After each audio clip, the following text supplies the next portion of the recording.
자, 5월 한 달은 우리가 가정의 달로 지키고 또 성서적인 가정으로 세우는 말씀으로 한 달을 우리가 보내도록 하겠습니다. 오늘은 가정에서 기도라는 제목인데 제가 지금 말씀드리는 그 글을 쓰고 또 이런 말을 누가 어떤 사람이 했을까 한번 추측해 보시기 바랍니다. 이분이 이런 얘기를 했습니다. 내가 이 교도소에서 재소자들을 만나 보니까 그들 가운데 90%가 문제 가정에서 자랐더라. 가정의 폭력을 부모로부터 따뜻한 정을 받지 못하고 가정 폭력 또는 무관심 속에서 살았던 분들이었습니다. 범죄를 줄이는 방법은 다른 방법이 없습니다. 그냥 부부가 화목하고 그런 모습을 자녀들에게 보여주며 사랑과 관심을 가진다면 범죄는 줄어들게 될 것입니다. 아주 이런 멋진 말을 한 것은 유명한 교도관이나 수사관이 쓴 것이 아니라 이 글은 신출 귀몰했던 도둑 신창원이 쓴 글입니다. 교도소에서 강도와 절도로 옥에 갇혔다가 탈옥 907일 동안 안 붙잡히고 탈출을 했던 그래서 전국을 떠들썩하게 만들었던 신창원이 교도소에서 쓴 편지의 내용입니다. 그가 쓴 편지 가운데 유명한 것들이 많은데 그 중에 하나가 나는 정말 평범한 사람들이 부럽다. 그저 사랑하는 가족을 위해서 살아가는 그 사람들이, 이런 편지의 내용도 있었습니다. 정말 그렇습니다. 가족들이 사랑하고 살아가는 거, 또 화목하는 거 너무 부러운 일이고 그 가운데 또 영적으로 화목하다면 그것은 정말 금상첨화의 그런 가정이라고 볼 수 있습니다.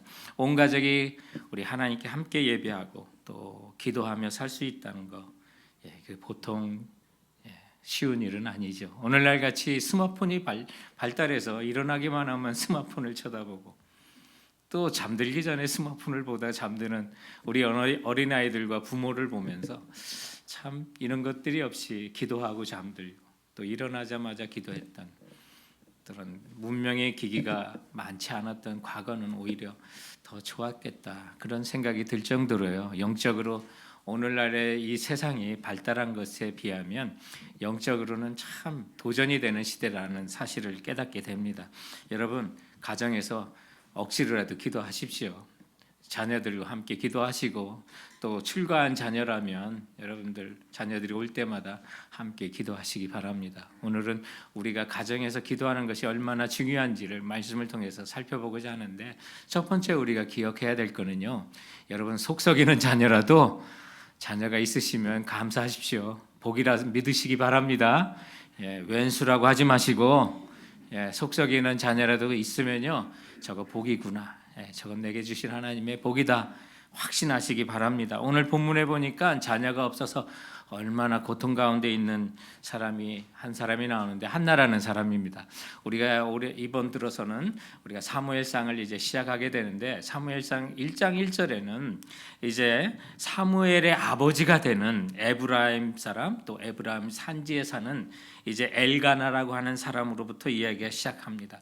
근데 그가 두 아내가 있었습니다. 하나는 한나였고 하나는 분인나였습니다.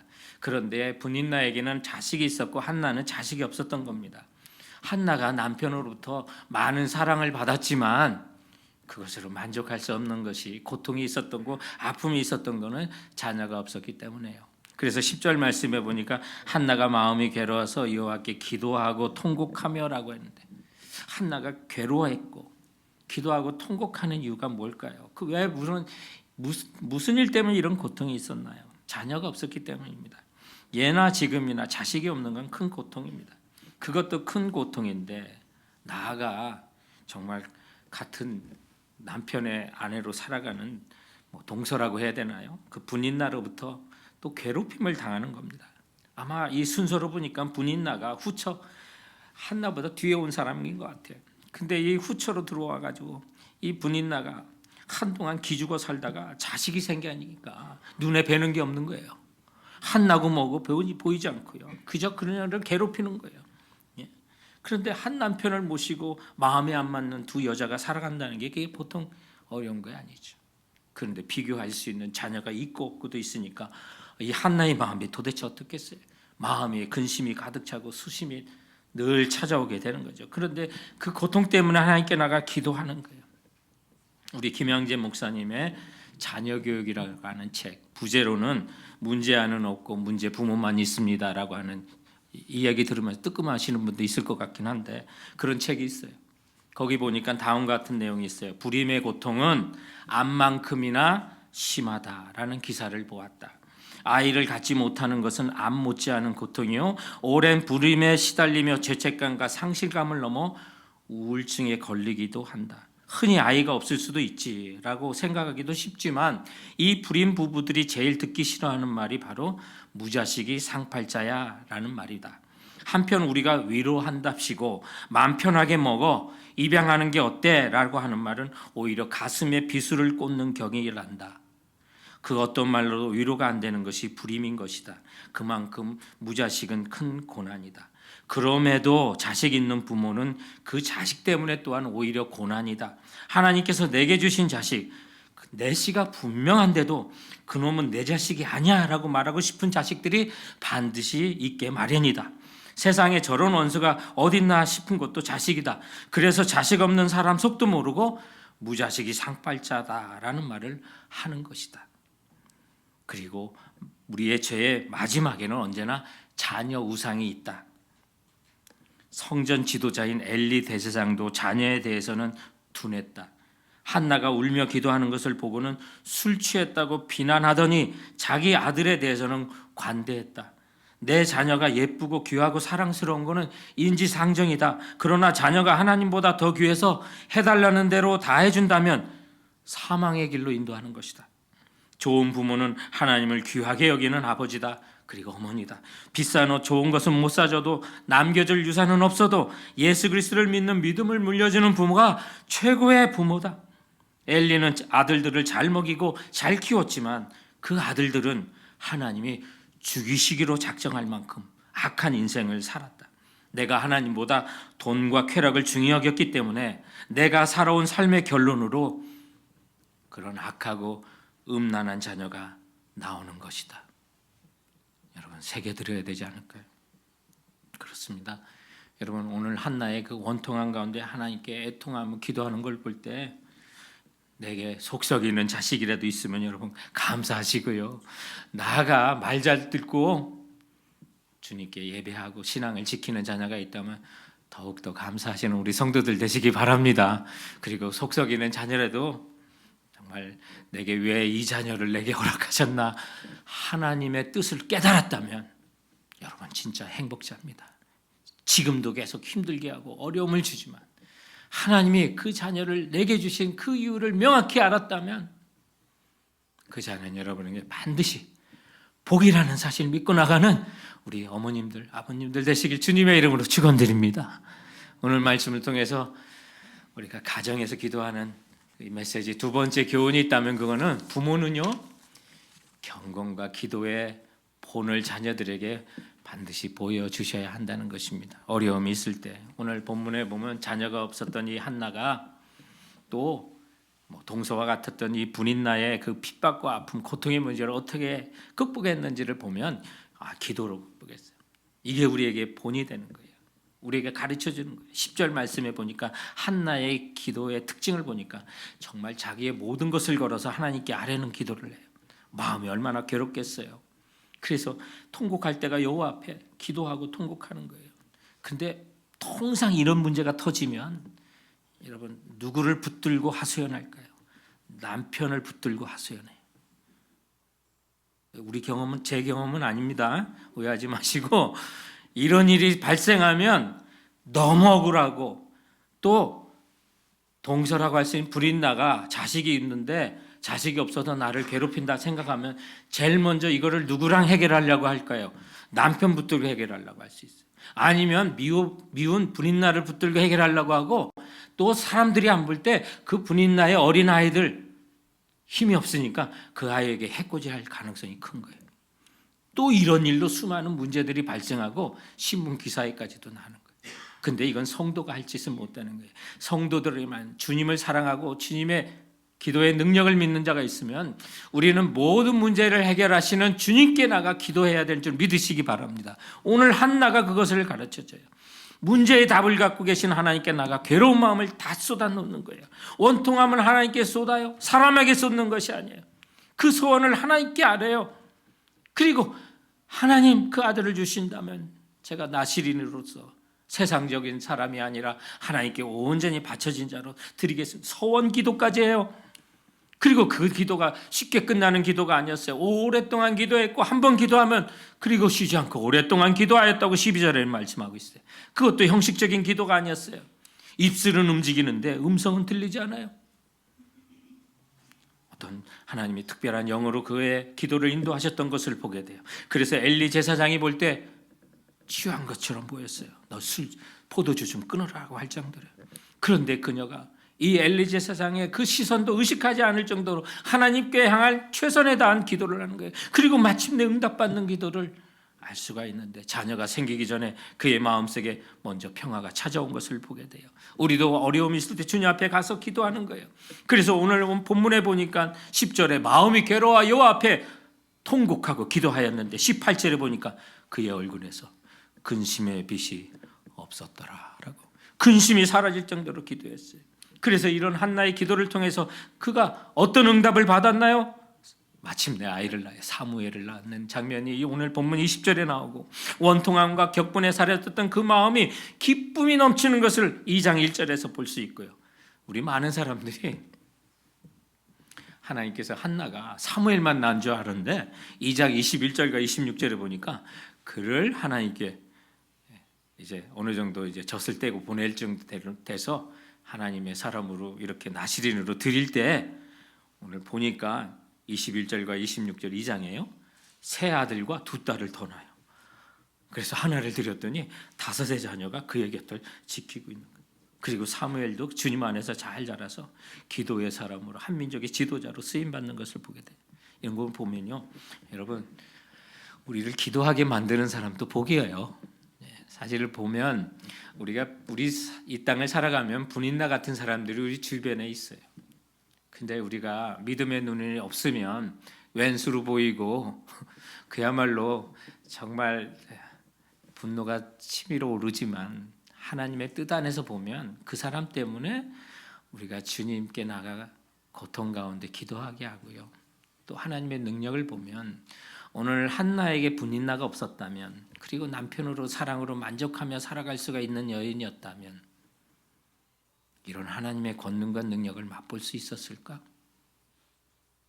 기도의 사람이 될 수 있을까? 그의 아들을 기도의 사람으로 길러 수 있었을까? 여러 가지를 볼 때 정말 이 분인나는 한나에게 붙여주신 하나님의 그야말로 걸림돌이기도 했지만 한 단계 올라가는 디딤돌로 하나님께 삼아주시는 거예요. 성도 여러분, 우리에게도 내가 가는 길에 정말 걸림이 되는 사람이 있다고 우리 남편에게 자식에게 하소연할 때도 있고요. 또 어떤 사람이 나의 가는 길에 달려가는 길에 발을 걸려 넘어지게 하는 걸림돌이 되려고 보지만 사실은 믿음 안에서 보면 그게 우리가 믿음이 한 단계 올라가는 경건의 삶에 올라가는 디딤돌을 우리에게 주셨다는 사실을 오늘 이 본문을 통해서 보게 돼요. 그래서 한나가 먼저 기도의 사람이 되게 한 거예요. 그리고 그 기도가 얼마나 능력이 있는지 하나님과의 정말 애통할 때 소통할 수 있는 대화의 통로가 기도이기도 하지만 하나님의 능력을 우리가 빌릴 수 있는 강력한 무기가 기도가 되는 거예요. 그러므로 성도 여러분, 부모에게 있어서 정말 기도는 자녀 양육의 최고의 능력이고요, 방법이 되는 거예요. 그리고 기도할 때 기도받은 그 자녀는 결코 망하지 않는다는 말이 왜 나오겠어요? 장소와 공간에 관계없이 역사하시는 하나님의 권능이 있기 때문에 우리가 자녀를 위해 기도한다면 그 자녀는 망하지 않는다는 그런 확신을 가지시기 바랍니다. 이 세상을 보면 주님 앞에 정말 쓰임받는 수많은 사람들이 부모님이 얼마나 기도의 사람이었는지 알 수 없어요. 예, 저희 가정도 마찬가지고요. 또 우리 19세기에 정말 전 세계에 크게 영향을 끼쳤던 부흥사였던 우리 무디라고 하는 목사님도요. 아버지께서 40세에 소천하셔요. 굉장히 일찍 돌아가시는데 그래도 그 아버지께서 자녀들 붙들고 늦게까지 성경 말씀을 가르치시고 통곡하며 통성으로 기도하시고 눈물로 기도하셨던 아버지라고 그래요. 그뿐만 아니라 우리가 잘 아는 일상에 좀 가까우신 우리 목사님들 보면 두레마을에 둘의 마을을 만드신 김진호 목사님도요. 중고등학교 때 품행이 바르지 못했고요. 그 청소년 시기에 가출을 4번이나 했다 그래요. 집에 2년 동안 안 들어왔다니까 대단한 분이죠. 그래서 우리 대한민국이 좁다 하면서 떠돌아다녔다고 하는데 그 김준홍 목사님이 제자리로 돌아오는 데는 밤낮으로 기도하셨던 어머니 기도 덕분이라고 그렇게 간증을 하셔요. 좀 더 우리에게 가까우신 분을 한번 얘기해 주면 개그맨 옥동자라고 하는 정종철이라고 하는 분이 있어요. 이분이 집사로서 열심히 저도 이분 옆에 있으면 제가 잘생겼다는 느낌을 갖는 분이거든요. 그런데 이분이 정말 올바른 데서 하나님의 영광을 위해서 간증하고 쓰임 받는 거는 어머니의 기도 덕분이라 그렇게 하는데 실업계 고등학교를 다니면서 그 고등학교 다닐 때 불량 아이들과 함께 어울리면서 술, 담배하고 오토바이 타고 폭주적으로 고등학교 시절을 지내는데 어느 날은 친구들과 함께 새벽 2시까지 놀다가 늦게 돌아가는데 평소 같으면 엄마가 나타나신대요. 그래서 2가지 반응을 보이신대요. 늦게라도 돌아왔기 때문에 껴안으시 격하게 환영해 주시던지 아니면 구두 주걱을 갖고 와서 등 때리던지 2가지 반응을 하시는데 그날은 어머니가 보이지 않는데 왜 어머니가 안 나오시나 했더니 안방에서 뭔가 중얼중얼 거리는 소리가 들리는데 전화하시나 하면서 문틈으로 들어봤더니 그 엄마가 그 시간까지 안 돌아온 아들을 위해서 눈물로 하나님께 기도하고 있대. 근데 그 기도의 소리가 자기 심정에 엄청난 망치로 두드리는 것처럼 그 기도가 다가왔더래요.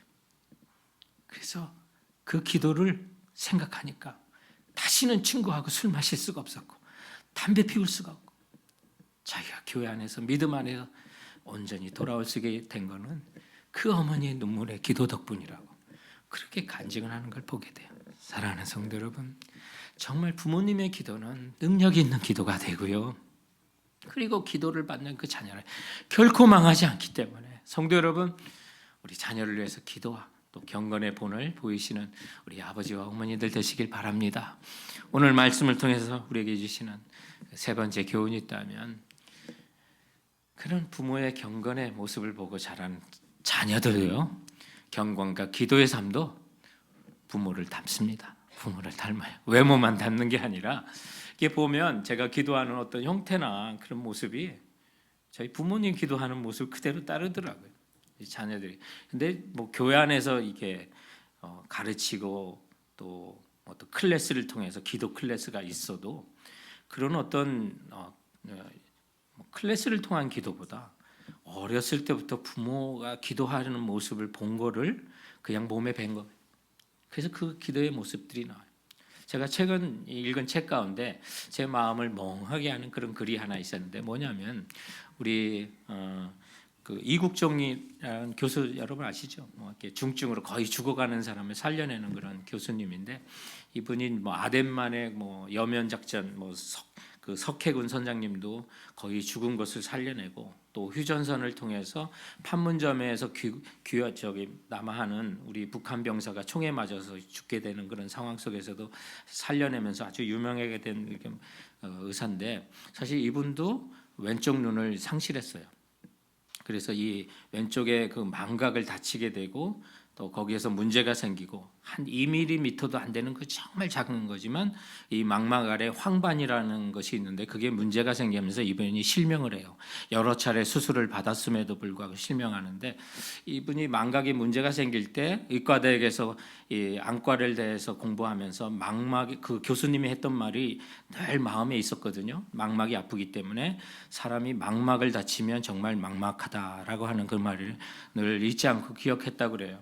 근데 이제 그 왼쪽 눈을 실명했음에도 불구하고 오히려 오른쪽 눈이 더 발달하면서 수술하는 데는 지장이 없게 된 것이 큰 감사라고 그래요.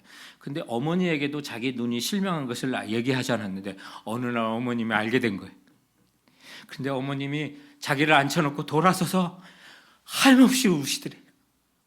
닭똥 같은 눈물을 펑펑 흘리면서 엄마가 막 우시면서 근데 그 돌아선 어머니의 모습을 보니까 가뜩이나도 작으신 분이 그 어깨가 더 작게 보이고 가뜩이나 굽은 그 등이 더 굽게 보이면서 안타까운 그 모습을 보이는데 어머니가 울음 섞이면서 말씀을 하시는데 그게 너무나도 가슴에 다가온대. 어머님께서 그 말씀을 하셨대요. 내 아버지도 왼쪽 눈이 실명이지 않았냐? 그것도 지독한 유전인가 보다. 어째 안 좋은 건 다 닮아가는지, 어째 안 좋은 건 다 닮아가는지 하면서 우시더래. 정말 그렇잖아요. 우리 자녀들 보면 어찌 정말 안 좋은 건 다 닮은지 그런 생각들을 우리가 많이 갖잖아요. 영적인 것도 그래요. 영적인 것도 사실 안 좋은 것 다 닮아요. 보여주고 싶지 않은 거 왜 그리 닮는지 모르겠어요. 그러나 좋은 것도 또한 닮은 거예요. 육체적으로도 유전적으로도 건강한 것도 닮는 거고요. 또 영적이고 건강하고 좋은 것도 닮게 돼 있는 거예요. 기도 삶도 그런 거예요. 오늘 이런 한나의 기도를 받고 자란 그 아들 사무엘의 모습을 뭐라고 보여주고 있어요. 오늘 저희들이 읽었던 사무엘상 12장 23절에 가서 보니까 이런 말을 해요. 내가 너희를 위하여 기도하기를 쉬는 죄를 여호와 앞에 결단코 범치 아니하고 선하고 의로운 길을 너에게 가르칠 것이다 라고 말하는데, 이게요 이제 사무엘이 이스라엘 백성의 지도자를 물려주면서 한 거예요. 백성들이 왕을 달라고 했을 때 사울을 이제 왕으로 세우고 권력을 이양하면서 사무엘이 이스라엘 백성들에게 유언처럼 한 말이 이거예요. 뭐예요? 내가 너희를 위하여 기도를 쉬는 죄를 여호와 앞에 결단코 범치 아니하겠다. 이 말 속에는 무슨 말이 있어요? 지금까지 뭐 했다는 거예요? 기도해 왔다는 거예요. 지금까지 기도해 왔고 권력을 놓지만 어떻게 보면 그들의 영적인 지도자로 이제는 물려줄 때가 됐지만 그럼에도 불구하고 그 백성을 위해서 기도하는 것을 쉬지 않겠다고 그랬어요. 그러면 사무엘이 성경에 보여주는 몇 차례 기도의 모습들을 볼 수가 있는데, 그가 장성에서 제사장 및 사사로 쓰임을 받을 때 제일 먼저 한 것이요, 온 이스라엘 백성을 미스바로 다 모으라고 해가지고 거기에서 기도회를 개최하는, 민족의 기도회, 미스바 기도회를 개최하게 된 걸 사무엘상 7장에 우리가 볼 수 있어요. 그렇게 그 상황 속에 어떤 어려움이 있었냐면 블레셋이라고 하는 이방인들로 인해서 이스라엘 백성이 고통을 당할 때요, 백성들이 두려워할 때였어요. 민족적인 위기가 닥쳤을 때요. 그때 미스바에 온 백성을 불러 기도를 선포한 거예요. 그리고 그가 한 것이 사무엘상 7장 9절에 나오는데, 사무엘이 젖 먹는 어린 양 하나를 가져다가 온전한 번제로 여호와께 드리고 이스라엘을 위하여 여호와께 부르짖음에 여호와께서 응답하셨도다. 그들이 간절히 또 민족적으로 모든 백성이 주님 앞에 기도하니까 하나님이 응답을 주셔서 블레셋의 대승을 거두게 하시고, 그래서 7장 12절부터 14절을 보니까 우리가 잘 아는 말이 여기에서 나왔어요. 여호와께서 이곳까지 오셔서 우리를 도우셨도다 하여 그 이름을 에베네셀이라 하니라. 기도의 응답으로 얘기한 거예요. 그래서 여호와의 손이 사무엘 사는 날 동안 블레셋 사람의 막음에 이스라엘의 그 사방 지역을 블레셋 사람의 손에서 도로 찾았고, 사무엘이 사는 날 동안에 평화가 있었더라라고 말해요. 기도의 사람 한 사람 때문에 그 민족의 평화가 있는 거예요. 어머니 한나가 그렇게 기도하고 하나님을 바르고 전심으로 기도하는 그 모습이 아들 사무엘에게서 그대로 보여져요. 그리고 그 일생이 기도하는 모습을 보여주는 거예요. 여러분, 우리 가정에 여러분의 경건의 삶이 자녀들에게 본이 돼야 되고, 기도의 삶도 자녀들에게 그대로 닮을 수 있도록 기도에 힘쓰시면 기도하는 자녀는 왜 망하지 않을까요? 저들도 하기 때문에 망하지 않는 거예요. 하나님만을 바라기 때문에. 그렇기 때문에 우리 자녀들이 세상적으로 잘 되는 것만 바라지 마시고 정말 영적으로 건강하고 잘 될 수 있도록 기도해 주시기 바랍니다. 우리 정말 그 자유함이라고 하는 책이 있는데, 이것을 이제 지으신 닐 앤더슨이라고 하는 목사님께서 그의 책에 보면 이런 얘기가 해요. 우리가 사랑하는 사람들, 남편이나 자녀들을 위해서 그들이 그리스도께로 나오기를 우리가 간절히 기도하는 것은 당연한 것이고 마땅히 해야 되는 것이고 열심히 또한 노력해야 하는 것이다. 우리는 세상적으로 너무 좋은 남편, 너무 좋은 자녀가 있으면 열심히 기도하지 않는 경향이 있다. 그래서 그렇게 울며불며 기도하지는 않는다. 그러나 대부분 속썩이는 남편, 속썩이는 자녀 때문에 우리는 너무너무 열심히 기도하게 한다. 그러나 사실은 이것도 감사한 거다. 그리고 자녀 문제로 기도했는데 우리가 응답을 받지 못한다면 대부분 그 목표가 세상적으로 잘 되는 기복적이기 때문에 그런 것이다. 이 세상에서 잘 살기 위해 예수를 믿어야 한다는 기복적인 마음이 있기 때문에 기도가 응답되지 않을 때가 많다. 그러나 기복적인 목표를 가지고 있더라도 기도하지 않는 사람보다는 100번 낫다. 자녀 때문에 기도하는 부모가 진짜 훌륭한 부부고, 그 자녀를 위해서 세상적으로 잘 되도록 기복으로 기도하지 말고 이제는 예수님께서 가르쳐 주신 진짜 복인 팔복을 받도록 자녀를 위해 기도해야 한다라고 되고 있어요. 사랑하는 성도 여러분, 마태복음 5장에 예수님께서 진짜 복 있는 사람은 이런 사람이라고 말씀하신 8가지 복이 있는데, 우리 자녀들이 세상적으로 잘 되는 기복적인 기도만이 아니라 그 팔복을 우리 자녀들이 받도록 좀 같이 기도하시기 바랍니다. 그리고 이번 한 주간 우리 자녀를 위해서 기도할 때 심령이 가난하더라도 우리 아이들이 천국을 보게 하여 주세요. 애통하는 그 순간에도 하늘로부터 위로를 받게 하여 주세요. 온유한 자가 되어 땅을 기업으로 받게 하시고, 하나님의 정의와 의에 줄이고 목마른 자 되어 하나님의 말씀으로 배부르게 하여 주옵소서. 그리고 긍휼을 여기는 자가 돼서 긍휼의 여김을 받게 하시고, 우리 자녀들의 마음이 청결하여 하나님을 보게 하시고, 세상 가운데 피스메이커 화평한 자가 되어 하나님의 아들이라 일컬음을 받게 해주시고, 의를 위하여 박해를 받는다 하더라도 천국이 저희 것이 될 수 있도록 이 놀라운 팔복을 우리 자녀에게 주시옵소서. 기도할 수 있는 우리 부모가 되기를 주님의 이름으로 축원드립니다. 우리 말씀을 기억하면서 한번 기도하길 원합니다. 여러분, 자녀들을 한번 먼저 떠올려 보세요. 또 많은 자녀들이 출가를 하고 손주를 낳고 여러분의 품 안에 없을 수도 있을 거예요. 그러나 그 자녀들을 위해서 한번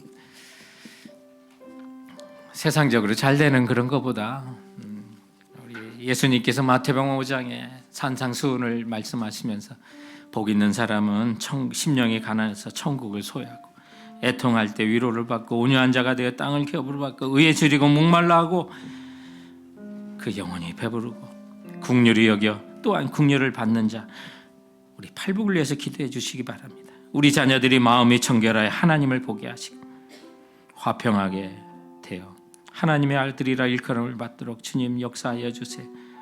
그리고 의를 위하여 박해를 기꺼이 받음으로 천국이 저희 것 되게 하여 주옵소서.